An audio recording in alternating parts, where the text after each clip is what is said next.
Hello friends, welcome to delta online education. હવે આપણે ટેવાઈ ગયા છીએ ઓનલાઈન એજ્યુકેશનથી, અને આ હેબિટ છે આપણે પાડવાની જ છે.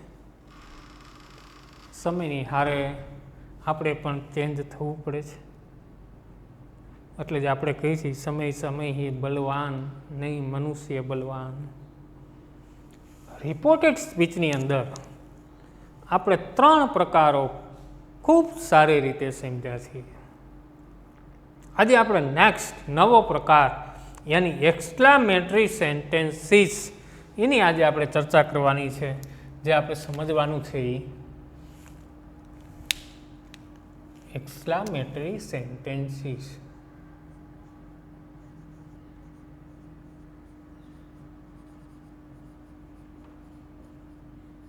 એક્સક્લામેટરી સેન્ટેન્સીસ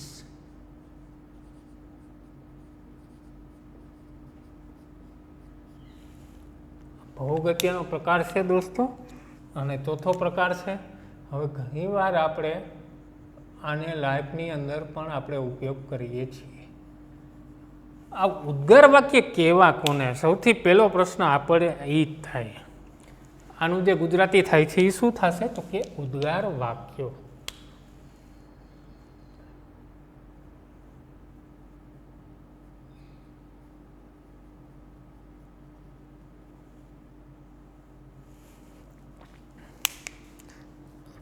આપણે જે સમજવાનું છે ઉદ્ગાર વાક્ય કોને કહેવા, ઉદ્ગાર વાક્યનો જે ફેરફાર છે એ શું થાય છે, એક મુદ્દો તમને ક્લિયર કરાવતો જાઉં છું.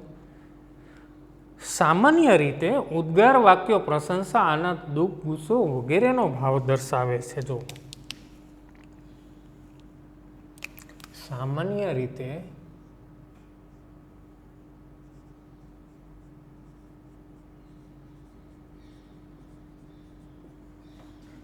ઉદ્ગાર વાક્યો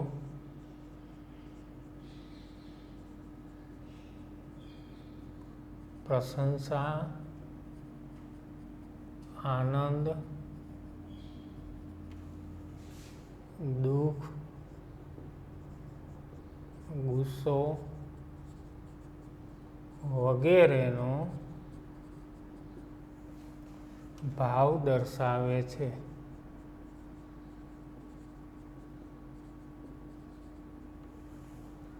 આ જે ઉદ્ગાર વાક્યો છે એ ઉદ્ગાર વાક્યો સામાન્ય રીતે કેવા કેવા ભાવ દર્શાવે? તો કે પ્રશંસા, આનંદ, દુઃખ, ગુસ્સો આવા બધા પ્રકારના ભાવ દર્શાવતું હોય છે.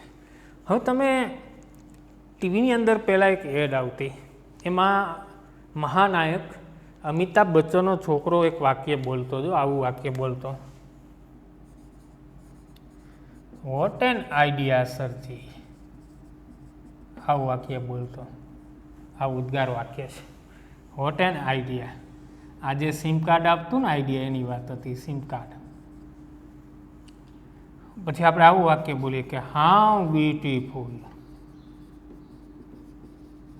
જેને આપણે ગુજરાતીમાં શું કહીએ? તો કે કેટલું સુંદર. ટૂંકા ટૂંકા આવા ઘણા વાક્ય બોલીએ. પછી આપણે એવું વાક્ય બોલીએ કેટલું ગંદુ.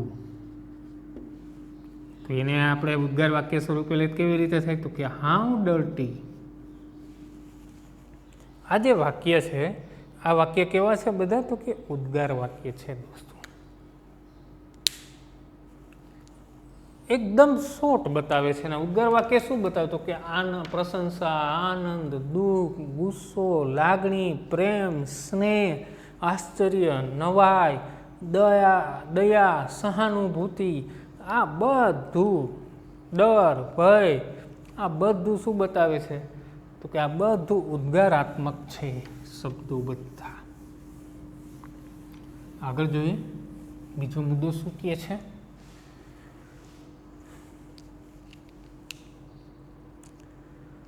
આ પ્રકારના વાક્યો, હવે જે આ ઉદ્ગાર વાક્ય છે દોસ્તો, જેવી રીતે આજ્ઞાર્થ વાક્ય હતા એ કોને ઉદ્દેશીને કહીએ? તો કે સાંભળનારને ઉદ્દેશીને આપણે બોલતા. તો આ જે ઉદ્ગાર વાક્ય છે એ શું બતાવે છે? તો કે બોલનાર કર્તાની લાગણી વ્યક્ત કરે છે દોસ્તો. આ મુદ્દો પણ આપણે યાદ રાખવાનો.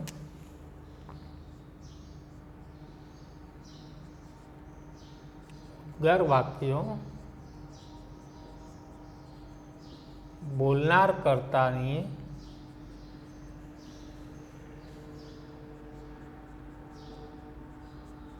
લાગણી વ્યક્ત કરે છે. આ જે ઉદ્ગાર વાક્યો છે એ કોની લાગણી વ્યક્ત કરે છે? તો કે બોલનાર કર્તાની લાગણી વ્યક્ત કરે છે દોસ્તો. ક્લિયર? નેક્સ્ટ ત્રીજો મુદ્દો જોઈએ. હવે જો મોટે ભાગે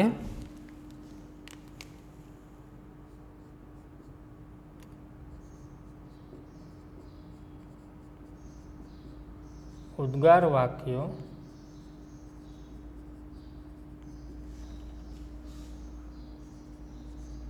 હોઠ અને હાવથી શરૂ થાય છે. મોટે ભાગે ઉદ્ગાર વાક્યો ક્યાંથી શરૂ થશે? તો કે હોઠ અને હાવથી શરૂ થાય છે દોસ્તો. હવે જે વસ્તુ અગત્યની છે તો કે ઉદ્ગાર વાક્યમાં કેટલીક વાર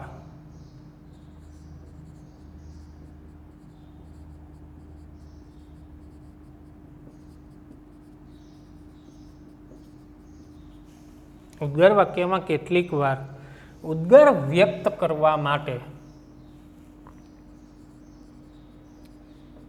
ઉદ્ગાર વ્યક્ત કરવા વાવ એલાસ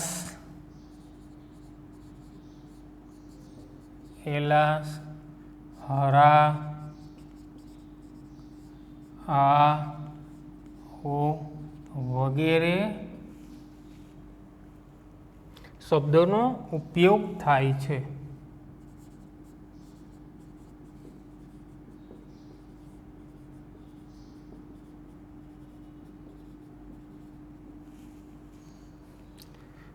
હવે જ્યારે આ શબ્દો ડાયરેક્ટ સ્પીચમાં આવતા હોય તો ઇનડાયરેક્ટ કરતી વખતે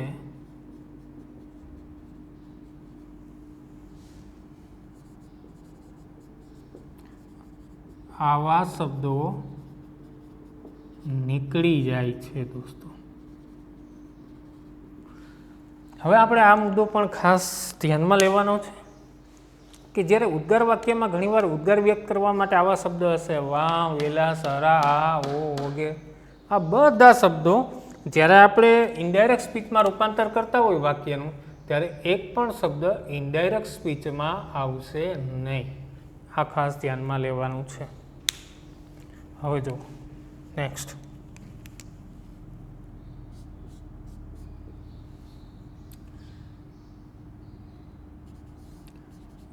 ઉદ્ગાર વાક્યોનું ઇનડાયરેક્ટ સ્પીચમાં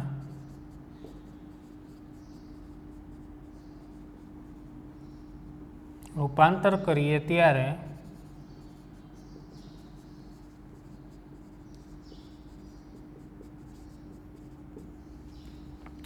રિપોર્ટિંગ વર્બ તરીકે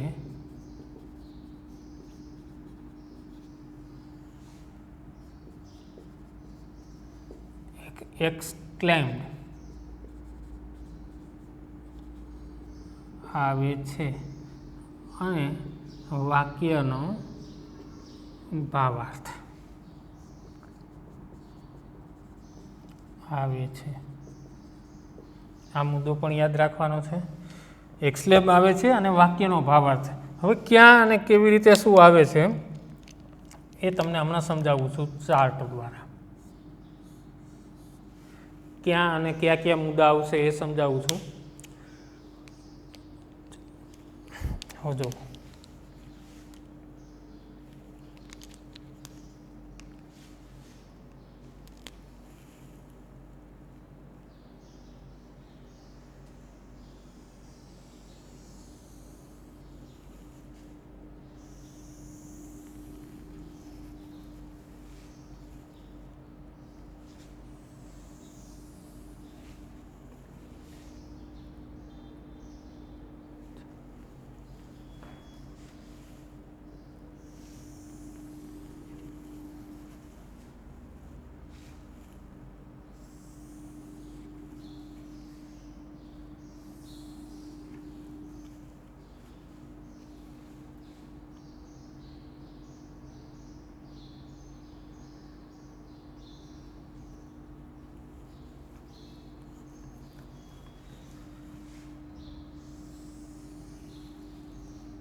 હવે અહીંયા ઉદ્ગાર શબ્દ આવશે, અહીંયા આવશે વાક્યનો ભાવાર્થ,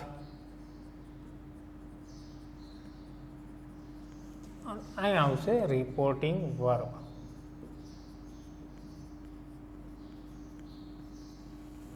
ક્લિયર?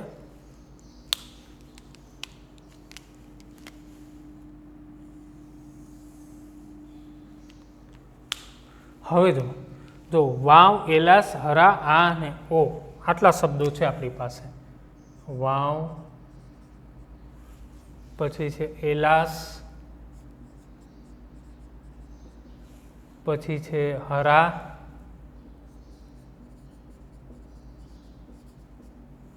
આ અને ઓ આટલા શબ્દ છે. હવે વાવની અંદર કોણ આવે છે તો કે પ્રશંસા અને વખાણ. વાક્યનો ભાવાર્થ કેવો હશે વાવમાં તો કે પ્રશંસા અથવા તો વખાણ, આવો કાંઈ ભાવાર્થ હોય અથવા તો વાવ જેવા શબ્દ આપેલા હોય તો એનું જ્યારે રિપોર્ટિંગ વર્બ શું આવશે તો કે એક્સક્લેમ વિથ પ્રેઝ અથવા એડમાયર. એક્સક્લેમ્ડ વિથ પ્રેઝ અથવા તો એડમાયર. ત્યાર પછી એલાસ છે. એલાસ શું બતાવે છે તો કે દુઃખ અને દિલગીરી. દુઃખ અને દિલગીરી. એલાસ છે એ શું બતાવશે તો કે દુઃખ અને દિલગીરી બતાવશે. તો કે એમાં શું આવશે રિપોર્ટિંગ વર્બ તરીકે?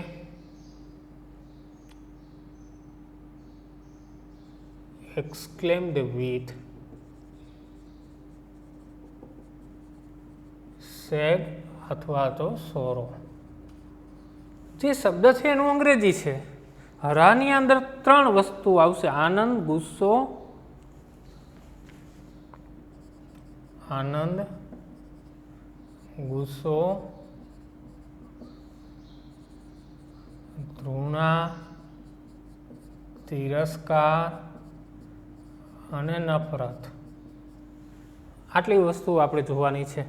આનંદની અંદર શું છે તો કે એક્સક્લેમ વિથ જોય, ડિલાઇટ, કોઈ પણ મૂકી શકો તમે. એક્સક્લેમ્ડ વિથ જોય અથવા તો ડિલાઇટ.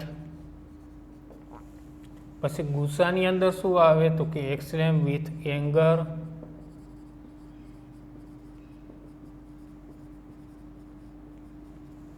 ત્યાર પછી તૃણા, તિરસ્કાર કે નફરત છે તો exclaim with dislike, disgust. Exclaimed with dislike કે ડિસગસ્ટ. ત્યાર પછી આ કે ઓ એની અંદર આશ્ચર્ય, નવાઈ, પ્રેમ, લાગણી છે, સ્નેહ. આશ્ચર્ય અથવા નવાઈ, પ્રેમ, લાગણી કે સ્નેહ, દયા, સહાનુભૂતિ,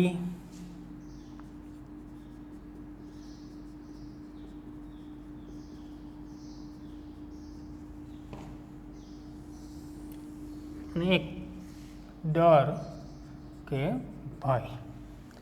તો આશ્ચર્ય કે નવાઈ માટે એક્સક્લેમ વિથ સરપ્રાઇઝ કે વન્ડર તમે મૂકી શકો. એક્સક્લેમ્ડ વિથ સરપ્રાઇઝ અથવા તો વન્ડર. ત્યાર પછી પ્રેમ, લાગણી કે સ્નેહ માટે એક્સક્લેમ વિથ લવ મૂકવાનું છે આપણે. Exclaimed with love. પછી દયા કે સહાનુભૂતિ હોય તો એક્સક્લેમ વિથ પીટી અથવા સિમ્પથી.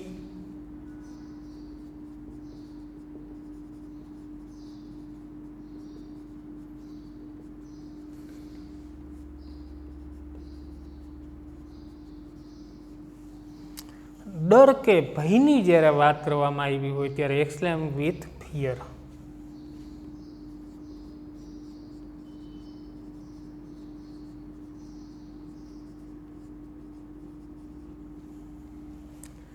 આટલા રિપોર્ટિંગ વર્બની વાત છે દોસ્તો આની અંદર,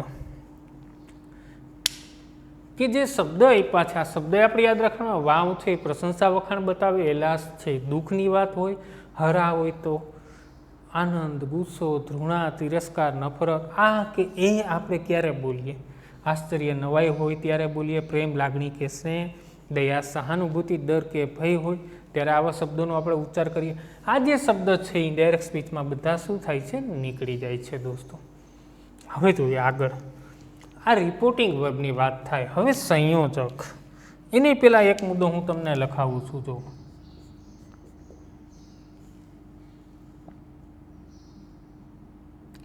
ઉદ્ગાર વાક્યનું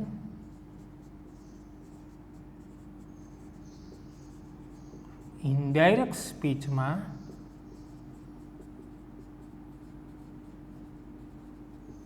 રૂપાંતર કરીએ ત્યારે